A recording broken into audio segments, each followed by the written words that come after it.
Yesus berkata juga, inilah ibumu.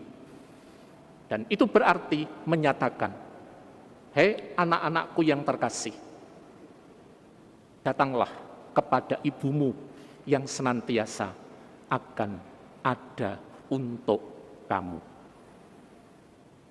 Ini saja Bapak Ibu, saudara-saudari yang ingin saya haturkan kepada Anda. Sekali lagi, saya tidak bermaksud menghakimi kedua sahabat ini tadi dengan pertanyaan-pertanyaan saya yang mungkin terasa menyudutkan. Tidak, saya hanya ingin merepresentasikan panjenengan berdua untuk teman-teman yang lain, supaya pada akhirnya kita sampai pada satu semangat.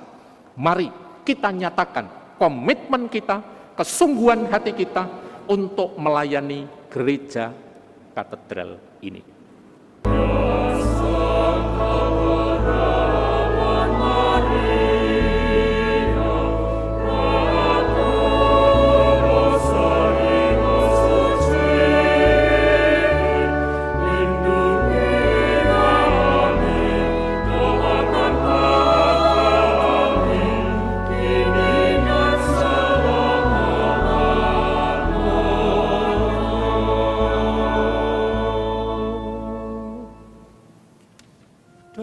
Nama Bapa dan Putra dan Roh Kudus. Amin. Rahmat Tuhan kita Yesus Kristus, cinta kasih Allah dan persekutuan Roh Kudus bersamamu.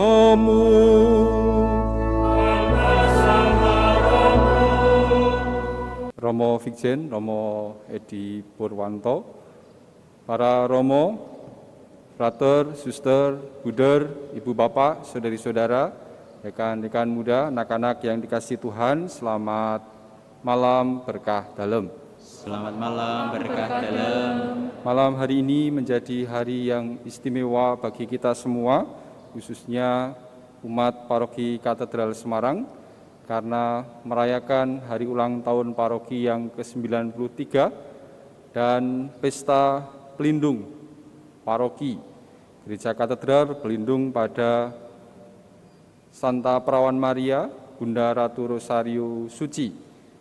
Kita berlindung pada Bunda Maria, Ratu Rosario Suci yang diperingati hari ini tanggal 7 Oktober. Maka kita patut bersyukur bersama atas segala berkat yang dilimpahkan Tuhan kepada kita semua. Dan kita juga bersyukur bersama dengan Kofikepan Semarang yang pada hari ini pula berulang tahun yang ke-55. Dan di hari istimewa ini kita akan mengawali tugas pelayanan Dewan Pastoral Paroki yang baru periode 2021-2024. Maka pada malam hari ini juga akan dilaksanakan pelantikan bagi pengurus Dewan Pastoral Paroki yang baru ini. Perayaan Ekaristi akan dipimpin oleh Romo Vikjen Uskupan Agung Semarang, Romo Yohanes Rasul Edi Purwanto, dan didampingi oleh para Romo yang berkarya di Katedral Semarang, juga Romo yang menjadi wakil komunitas yang ada di Katedral Semarang, Romo Provinsial SJ, Romo Beni, dan Romo Provinsial MSF, Romo Sumargo. Untuk itu kami mohon Romo Vikjen berkenan untuk memimpin perayaan Ekaristi dan sekaligus nanti melantik Dewan Pastoral Paroki Katedral Semarang periode 2021-2024. Para Romo, Bruder, Suster, Ibu Bapak, rekan-rekan muda, dan saudara-saudari yang ada di dalam gereja katedral ini, maupun yang mengikuti Ekaristi secara live streaming, marilah kita siapkan hati, mohon kerahiman Allah, agar kita pantas merayakan peristiwa penyelamatan ini.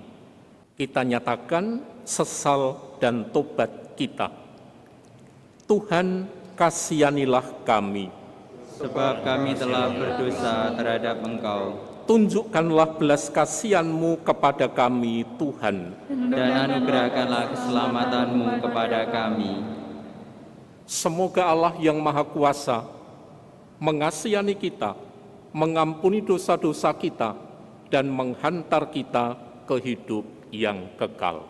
Amin. Para romo, bruder, suster, ibu bapak, dan rekan-rekan muda, serta saudara-saudariku. Selamat malam berkah dalem.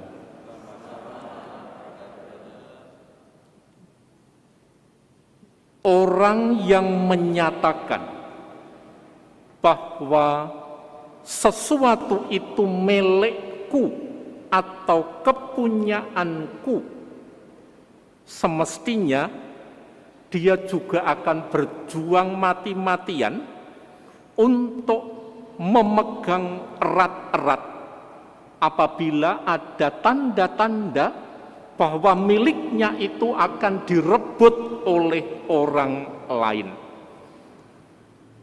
Atau dia juga akan berjuang mati-matian untuk merebut kembali ketika miliknya itu jatuh ke tangan orang lain.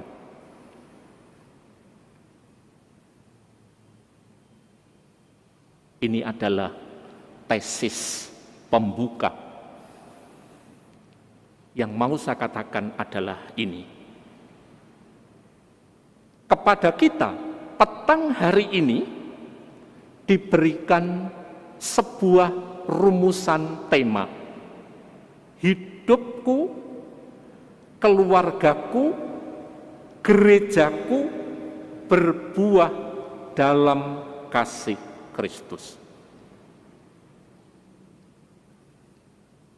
Ketika saya membaca tema ini, saya membayangkan dan berandai-andai pasti yang merumuskan ini, atau setidak-tidaknya kita semua yang hadir di gereja pada malam hari ini akan secara mati-matian juga memegang erat apa yang disebut hidupku, keluargaku, gerejaku.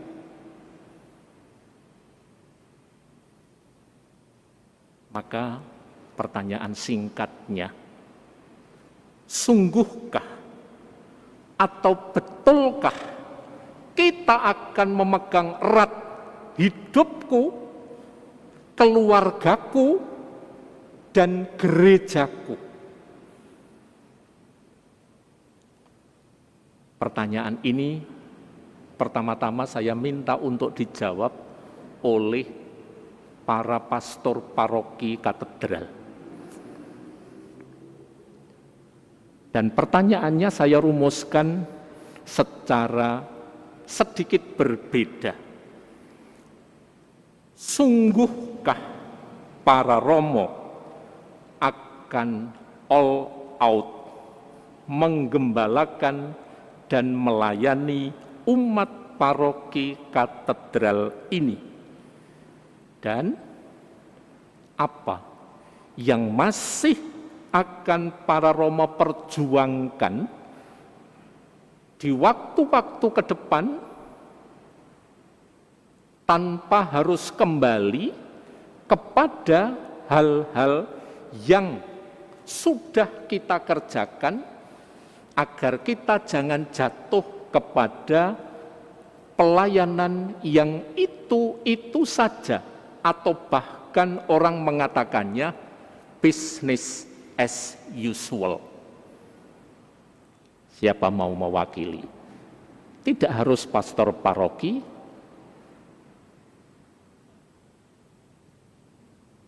atau pastor paroki sendiri.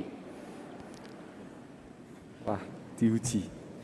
Baik, Romo, Ibu Bapak, saudara-saudari yang dikasihi Tuhan, tentu sesuai dengan mandat yang diberikan Bapak Uskup, dengan semangat ketaatan apapun yang terjadi, ya siap sedia untuk menjalankan tugas pelayanan secara all out di paroki di Gereja Katedral Semarang ini. Dan upaya yang saya usahakan saat ini dan selanjutnya adalah bagaimana menghidupkan, membangun keguyuban atau semangat hidup gereja, mulai dari pribadi-pribadi, lalu dalam keluarga-keluarga, sampai akhirnya membentuk sebagai sebuah gereja di Paroki Katedral Semarang ini. Seperti yang saat ini dimulai, setidaknya di kepengurusan periode ini saya mengupayakan bagaimana menggerakkan lahirnya atau melibatkan semakin banyak umat dari Paroki Katedral, lalu juga dari generasi-generasi muda untuk terlibat di dalam kehidupan paroki untuk menyegarkan kembali gereja ini supaya nanti menjadi gereja yang sungguh-sungguh hidup, bertumbuh, berkembang dan akhirnya berbuah di dalam kasih Kristus itu sendiri. Ini yang dalam proses yang mau dibangun di gereja ini. Terima kasih Romo Herman.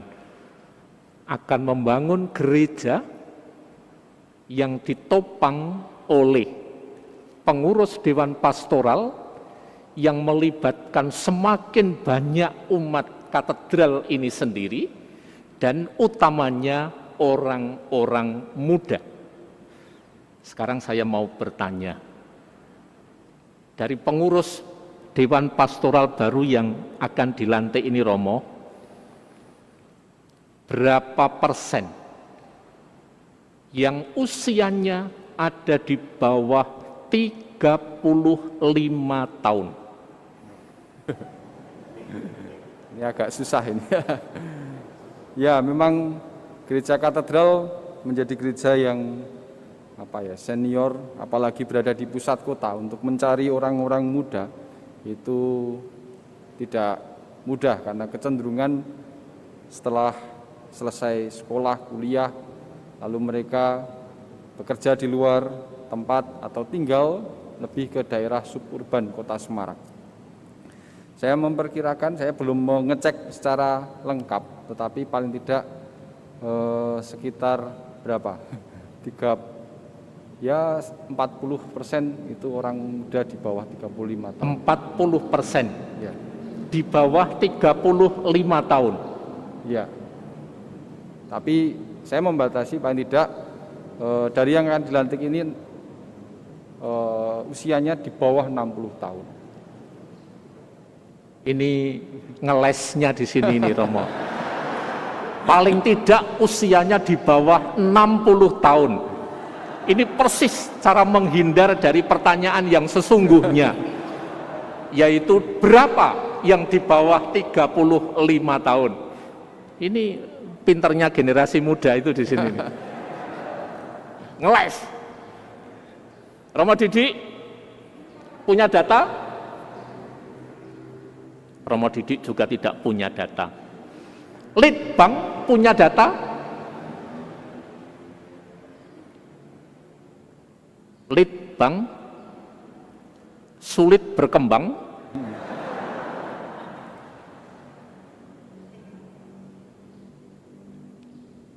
Belum punya data. Baik Romo, terima kasih.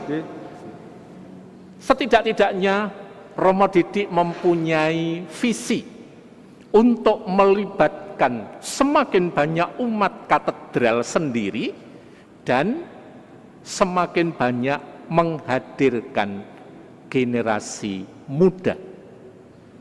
Dan saya merasa ini adalah tantangan yang nyata bagi gereja-gereja di Keuskupan Agung Semarang. Saya tidak mau mengatakan bahwa sebaiknya yang tua tidak, itu tidak akan saya katakan, tetapi saya akan lebih mendorong semestinya banyak orang-orang muda yang semakin terlibat, yang semakin berperan di dalam membawa gereja ini kepada Kristus. Mengapa demikian? Karena bagaimanapun juga orang-orang muda, saya yakini mempunyai juga kreativitas berpikir, inovasi dalam bertindak, dan cukup siap untuk bertransformasi. Saya tidak mau mengatakan yang sepuh-sepuh kecenderungannya mandek, tetapi belajar dari misalnya kami para imam, ada kecenderungan bahwa imam-imam senior itu juga beberapa mengalami cara berpikir yang kurang progresif. Nah, ini kepada Romo Paroki. Sekarang saya ingin tanya kepada Dewan Pastoral Paroki yang sebentar lagi akan dilantik. Dan saya sekarang akan minta kepada wajah lama yang akan diperbaharui. Terserah siapa yang ditunjuk untuk mewakili, dan juga saya ingin wajah baru yang memang baru kali ini akan terlibat di Dewan Pastoral Paroki. Siapa yang muda, siapa yang senior.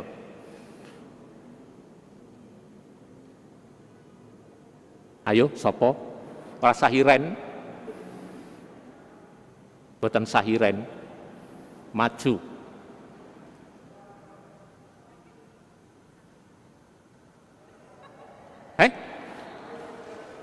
Ini baru pertama kali. Lama. Ini sekretaris baru akan, silahkan. Nah, ini menarik. Adakah mic protolan itu? Ada mic protolan?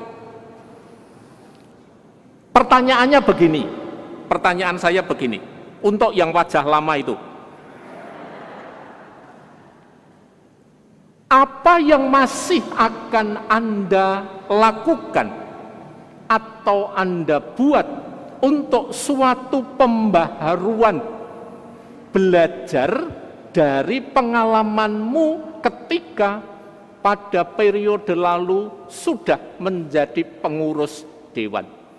Artinya, apakah Anda punya bayangan untuk suatu inovasi dalam berpastoral? Baik. Terima kasih Romo atas kesempatannya. Kebetulan saya jadi sekretaris ini periode kedua. Boleh menghadap ke sana. Nah, inovasi apa yang kami kembangkan ketika pertanyaan ini muncul di kala pandemi? Sungguh pandemi ini merubah banyak hal, terutama cara kita untuk berkegiatan menggereja juga. Ketika banyak orang tua yang biasanya kumpul-kumpul, kadang-kadang menggibah, tetapi ada sedikit berkahnya. Kemudian anak-anak muda yang biasanya berkumpul-kumpul nongkrong di gereja, sekarang dibatasi untuk berkegiatan. Namun, paroki ini memulai karya baru ketika tiap minggu pagi itu teman-teman PIA mengadakan sekolah minggu secara streaming. Ketika ada hambatan, ketika ada tantangan, kita berani punya harapan dan punya kemauan, pasti ada kesempatan untuk berkembang, Romo. ya. Sekolah minggu streaming, itu ide Anda atau ide guru-guru sekolah minggu? ide guru-guru sekolah minggu. Ide guru-guru sekolah minggu. Idemu apa? Untuk kepengurusan ini kami akan mencoba mengembangkan pada optimalisasi sekretaris bidang. Ketika bidang-bidang itu berkegiatan bisa menggunakan Zoom online, sekretaris bidang akan menjadi host atau saluran bagi bidangnya masing-masing. Kemudian dengan keterbatasan yang ada, kadang bidang-bidang itu sering memberikan statement-statement pada umat melalui broadcast. Melalui periode ini kita akan satu sumber. Oke. Jadi satu suara ketika ada satu bidang menyampaikan ke umat, ke lingkungan, Dewan akan mengetahui dan menjadi gerak bersama paroki. Oke, berarti meningkatkan pelayanan pastoral berupa entah itu katekese ataupun penyadaran atau apapun dengan berangkat dari satu pintu. Dan itu akan dimotori oleh sekretaris Dewan yang notabene akan berperan sebagai host dari waktu ke waktu. Ya, oke, excellent. Mbak, sebagai orang baru, pertanyaan saya adalah ini. Apakah Anda sudah cukup punya bayangan atau bahkan sudah tahu tugas-tugas dan kewajiban Anda sebagai pelayan umat di Dewan Pastoral Paroki?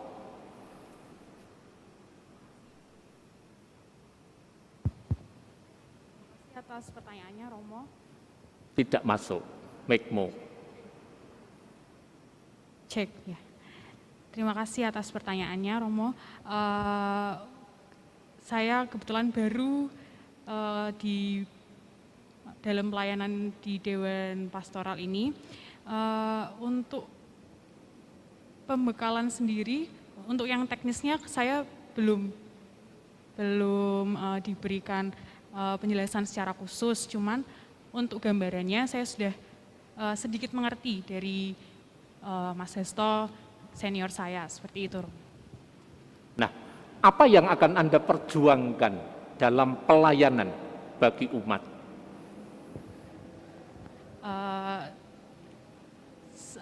Saya tetap akan meneruskan semangat yang sudah dibangun oleh Sekretaris Dewan sebelumnya. Ya. Semangat yang mana?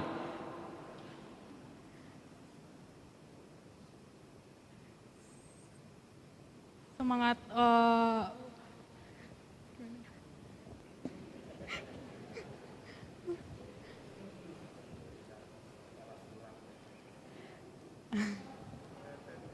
Iki malah kasihan, kaya diuji tesis itu ya. Saya hanya bermaksud begini, dengan bertanya, saya sebenarnya tidak kepingin hanya bertanya kepada Romo Herman, kepada dua saudara dan saudari saya ini, tetapi kalau ada waktu saya akan pasti bertanya kepada masing-masing panjenengan yang dipercaya oleh paroki, oleh umat untuk menjadi pengurus Dewan Pastoral Paroki. Mengapa? Saya akan menanyakan komitmen satu persatu dari panjenengan, tetapi sekaligus juga pemikiran-pemikiran baru dan juga gambaran-gambaran mengenai pelayanan itu sendiri, supaya pada akhirnya ketika kita dipercaya oleh umat, benar-benar ini kita jalankan dengan segala kesadaran dan tanggung jawab kita. Semoga tidak ada yang dijerumuskan. Ada yang merasa dijerumuskan menjadi pengurus Dewan Pastoral Paroki?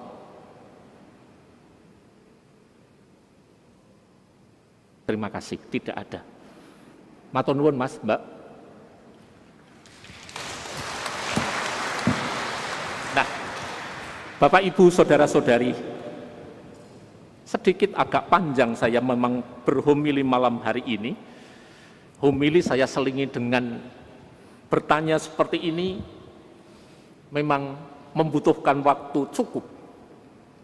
Tetapi yang mau saya katakan, berikutnya adalah saya tidak ingin bahwa orang berani mengatakan hidupku, keluargaku, gerejaku, tetapi berhenti pada klaim ataupun ungkapan fanatisme tanpa isi, ataupun juga sloganisme tanpa makna.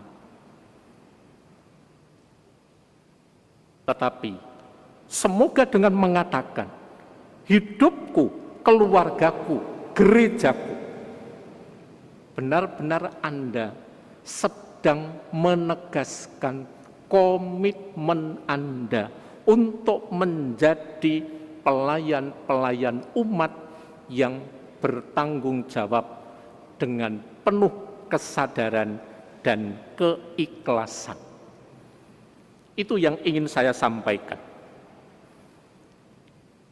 Dan seandainya dalam perjalanan 3 tahun ke depan, Anda benar-benar menghayati dan mewujudkan komitmen itu secara baik, maka itu berarti bahwa Anda sudah menjadi pelaksana sabda Tuhan yang hari ini kita dengarkan, terutama dari bacaan yang pertama.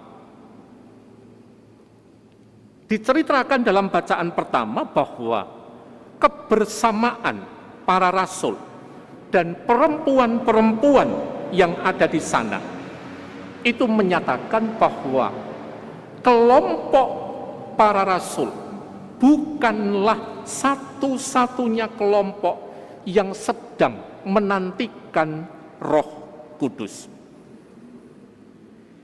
Itu berarti mereka adalah bagian dari komunitas utuh yang terdiri dari pria dan wanita. Implikasinya adalah Anda bukan kaum elit di katedral ini. Ketika Anda menjadi pengurus Dewan Pastoral Paroki, tetapi Anda semua adalah bagian utuh dari paroki katedral, bagian utuh seluruh umat yang ada di katedral ini. Maka semangat pelayanan yang harus kita tunjukkan, kita tidak sedang berada di tempat duduk elit, tetapi kita berada bersama umat. Maka apa yang sudah dikerjakan selama ini, mari kita lanjutkan. Dan hal-hal baru kita pikirkan. Itu yang pertama. Yang kedua, kebersamaan para murid dengan perempuan-perempuan itu memberikan pesan kepada kita bahwa doa yang tekun di dalam komunitas Kristiani adalah segi penting dan sentral. Mereka bertekun menantikan kedatangan Roh Kudus dalam doa. Maka sekali lagi juga pelayanan harus benar-benar diwarnai dan didukung oleh doa-doa kita. Kehadiran Bunda Maria yang hari ini kita peringati bersama, Bunda Yesus di tengah-tengah para murid mengandung pesan bahwa Maria bukan hanya berperan sentral dalam persiapan kelahiran Yesus, tetapi Maria berperan sentral juga dalam kelahiran gereja. Dan itu nanti akan semakin nyata dalam peristiwa Pentakosta. Atau dengan kata lain, Bunda Maria selalu ada bersama dan untuk kita. Maka ketika kita berlindung pada Bunda Maria yang adalah Ratu Rosario Suci, itu berarti kita sedang menaruh keyakinan bahwa Maria selalu ada bersama kita dan bahwa Maria ada untuk gereja. Itulah perwujudan atas apa yang disabdakan Yesus ketika ada di atas kayu salib dan dia melihat di bawah salib ada ibunya, maka dia berkata kepada sang ibu, "Ibu, inilah anakmu." Siapakah yang dimaksudkan dengan anakmu?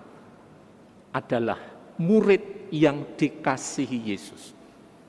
Tidak disebut nama, tetapi hanya dinyatakan murid yang dikasihi Yesus. Berarti juga bisa kita semua yang dimaksudkan oleh Yesus, yaitu gereja. Dan kepada murid yang dikasihinya, Yesus berkata juga, "Inilah ibumu." Dan itu berarti menyatakan, "Hei anak-anakku yang terkasih,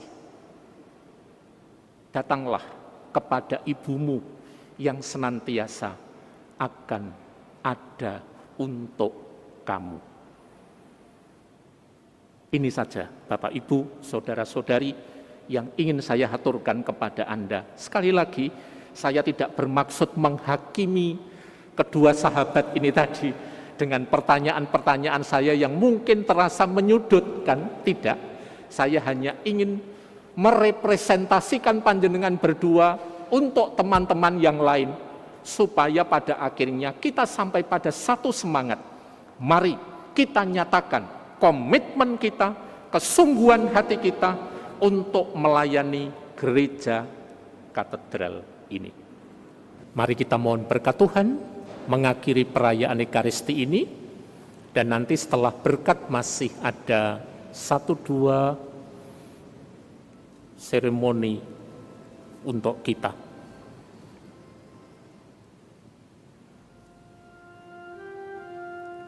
Tuhan bersamamu.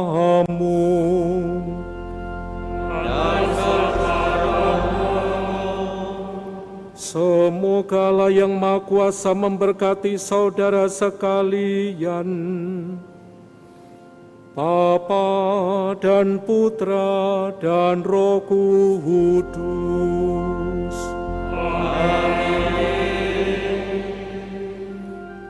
Saudara-saudari, pergilah dalam damai sambil memuliakan Tuhan dengan hidupmu. Syukur kepada Allah. Silahkan.